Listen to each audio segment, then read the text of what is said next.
The air in the apartment felt heavy, like it was holding its breath. I stood by the kitchen counter, my fingers tracing the edge of a chipped mug, the one she always used for her chamomile tea. Her voice still echoed in my head, soft but slicing.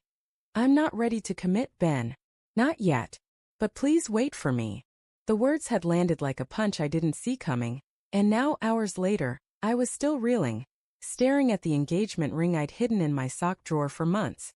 Its tiny diamond glinted like a secret too fragile to keep.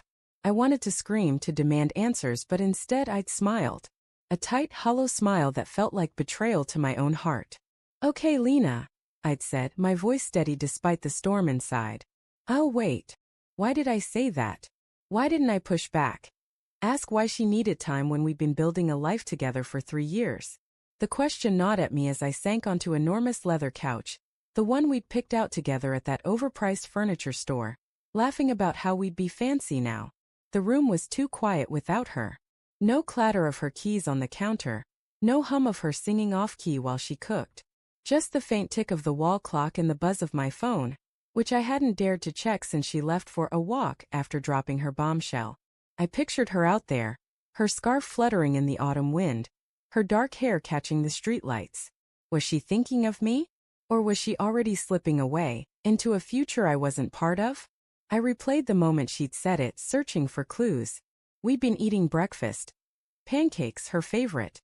She'd been quiet, her fork poking at the syrup-soaked mess on her plate. I thought she was just tired. She'd been working late at the gallery, curating that new exhibit. But then her eyes met mine, and they weren't soft like usual. They were guarded, like she was hiding something. "Ben, I love you," she'd started, and my heart had lifted, expecting some sweet confession. Instead, she'd said she wasn't ready, that she needed space, that she wanted me to wait, as if my love was a bookmark she could tuck into a page and pick up later. I should have seen it coming. There were signs, weren't there? The late nights at work that stretched apparato stretched longer each week. The unanswered texts that I'd brushed off as her being busy. The way she'd pull away from my touch sometimes, claiming she was just tired.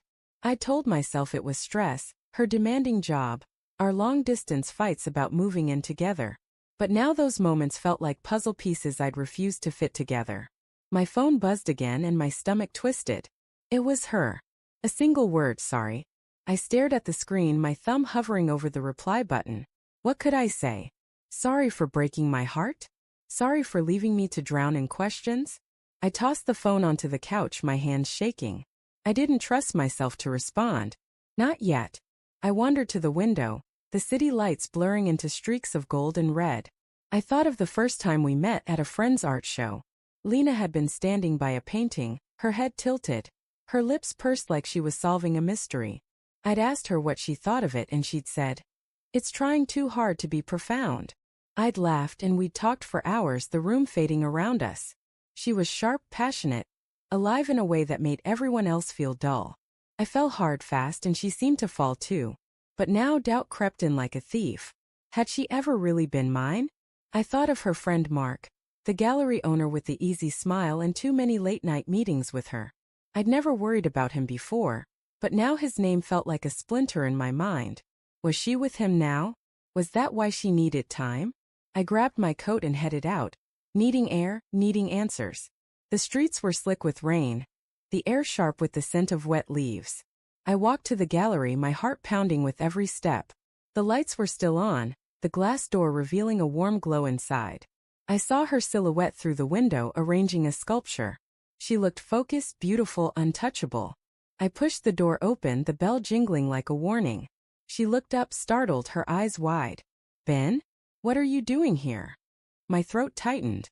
"We need to talk." She set the sculpture down, her hands trembling slightly. "I didn't expect you to come here." "Yeah, well, I didn't expect you to tell me to wait," I said, my voice sharper than I meant. "What's going on, Lena? Really?" She crossed her arms, her gaze dropping to the floor. "I told you I'm not ready." It's not you." "That's not an answer." I stepped closer, the space between us electric with tension. "You owe me the truth. Is there someone else?" Her head snapped up, her eyes flashing with something. Guilt? Anger? "You think I'm cheating?" "I don't know what to think." My voice cracked and I hated how vulnerable I sounded. You're pulling away and I'm supposed to just wait? For what? For you to decide if I'm enough. Her lips parted but no words came. The silence was deafening, heavier than the air in our apartment. Then she whispered, "It's Mark." The world tilted. My knees felt weak but I forced myself to stand tall. "Mark? Your boss." She nodded, tears welling in her eyes. "It's not what you think. It's complicated. I didn't mean for it to happen." "Didn't mean for what to happen?" My voice was low, dangerous. "Say it, Lena." She swallowed hard. "We kissed. Once. A few weeks ago. It was a mistake but I can't stop thinking about it. I'm confused, Ben. I love you but I don't know if it's enough." The room spun. A kiss. A mistake. But it wasn't just a kiss. It was a crack in everything we'd built. "And you let me sit there planning our future while you were what? Falling for him." "I'm not falling for him," she cried, stepping toward me. "I'm trying to figure it out. I didn't want to hurt you." "Too late," I said, backing away. "You should have told me. Instead, you let me believe we were fine." She reached for me but I shook my head. "Don't. Just don't." I turned and walked out, the bell jingling behind me. The rain stung my face, mixing with the tears I hadn't realized were falling. I thought of the ring in my drawer, the promises we'd made, the life I'd imagined. It was all slipping away and I couldn't stop it. Back home I sat on the couch, the ring in my hand. It felt heavier now, like it carried the weight of my broken heart.